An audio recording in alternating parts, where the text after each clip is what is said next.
So now we'll fill the ligand using this syringe fill. So now it will start. Here it will show the time, how much time it will take, and they will give you the instruction one by one what you need to do. So first place the pipette in the rest positions. It means that here now the pipette is inside clean dry position where it used to get cleaned and dried. So you have to take it out like this and keep it here. So this is the rest position. Now okay. Loosen retaining nut at bottom of the pipette syringe assembly. So here this is the nut they are talking about. We need to lose it, but we don't need to lose it completely, just a bit. So for what we have to do, we just have to first hold this round thing, and then from here we have to lose the nut up to this much only. Now okay. Now attach the fill port adapter to the pipette syringe assembly. Do not over tighten as it may break the syringe. So this is the fill port assembly. We have to open it from here and we have to fit it here, but we have to take care that it should not break. So neither we have to keep it loose nor we have to over tighten it. So if you can see here, there is a port to attach this adapter. So this will move. So you have to get this small port here, and then you have to fit this port inside this while keeping it in rest position only. And you have to hold this round from here. We cannot tighten it without holding it. So we have done this step. Then retighten the retaining nut. Now here the nut we have loosed, we have to tighten it again, but make sure you always hold this point while doing any adjustments.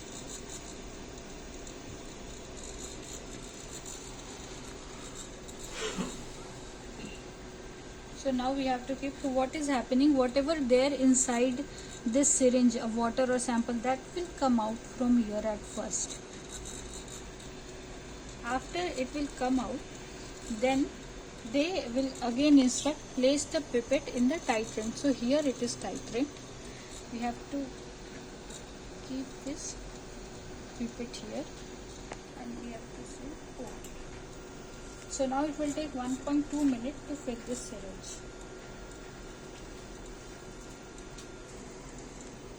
Once the syringe get completely filled, this time here it will stop showing any time. That it means that this syringe is filled with the sample. Now we have to remove this adapter port from here. That is very careful. We have to be very careful about. If we will not remove this adapter and will directly put this pipette in the cell chamber, then it may break. It will break because it will rotate at very high speed, this pipette. So the adapter may break. So carefully we have to remove this adapter from here. We again keep it in place.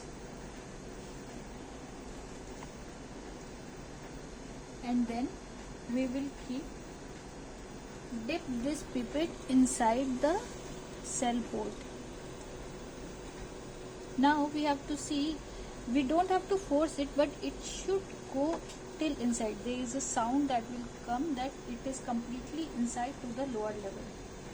After doing this, we will start the experiment.